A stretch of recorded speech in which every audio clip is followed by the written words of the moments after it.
Hi everyone, it's Alyssa here with Monday Nutrition and Fair Sun Farms, and today we're going to be quickly talking about Tatsoi. So this is another one that you may not have ever used before getting a farm share or being at a farmer's market.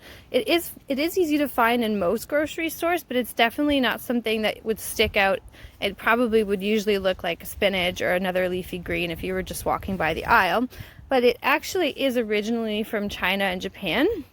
And it's a delicious leafy green. It does resemble spinach with its round leaves, okay? And it cooks a lot like spinach as well. The only thing I find it is that it's slightly sweeter and slightly nuttier than a spinach is. So if you want something kind of in between like spiciness of arugula and sweetness of spinach, then the bitterness of spinach, this is kind of a good in-between that you can cook with. That's a little bit easier on the palate, I find, than arugula, but has slightly more flavor than a spinach with its different properties and textures.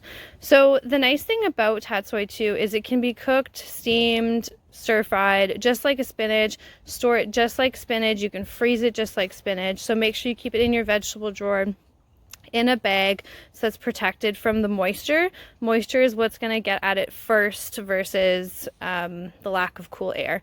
So just make sure that you're storing it properly, and you can check on the website for any extra storage tips on that. The other fun thing about Tatsoi is it's actually really high in certain nutrients. So for example, there's actually in 100-gram serving of Tatsoi, there's actually double the amount of calcium than in milk, in cow's milk. So if you have any kind of bone deficiencies or you're worried about osteoporosis, this is a really good one to start adding in your diet to help build up your bone density as well too. And then also it's also double, same serving size, 100 grams. There's also double the amount of vitamin C than there would be in an orange.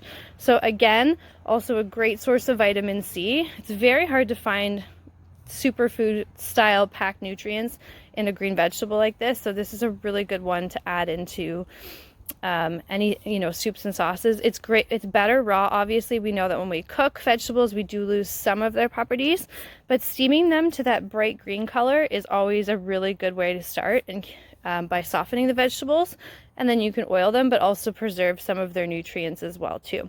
So you can get creative with it with stir fry, but you could also use this in a salad and honestly toss it in. People in your family might not even notice that it's not spinach. So if it took a long time to convince household members or family members that spinach was a new vegetable for them, Tatsoi, even though it has kind of a different name and maybe may sound a little bit more exotic, it really is just similar to a spinach that you can easily swap in and trade in your dishes that you're already cooking. So really easy transition. We're going to be posting some recipes for Tatsoi. If you have any recipes you've tried or shared, please share them to the Facebook group, and we'll talk to you soon. Have a good one.